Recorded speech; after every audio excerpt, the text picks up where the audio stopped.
कान्हा का नाम कैसे पड़ा? लड्डू गोपाल। जाने क्या, भगवान कृष्ण का नाम लड्डू गोपाल कैसे और क्यों पड़ा? चलिए इसके पीछे की पौराणिक कथा बताते हैं। भगवान श्री कृष्ण के एक परम भक्त रहते थे। उनका नाम था कुंभनदास और उनके पुत्र रघुनंदन। वृंदावन से कुंभनदास के लिए भागवत कथा करने का न्योता आया।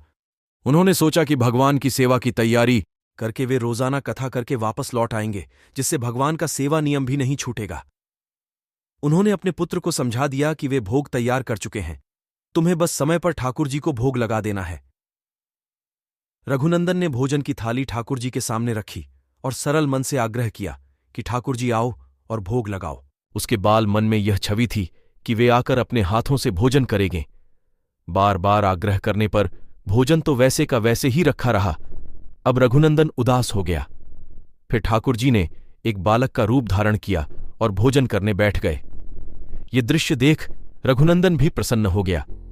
लेकिन जब कुंभनदास जी तो प्रसाद मांगा तो पुत्र ने कहा कि वो तो सब ठाकुर जी खा लिए। उन्हें लगा कि पुत्र झूठ बोल रहा है। कुंभनदास ने एक दिन लड्डू बनाए और चुपके से देखने लगे।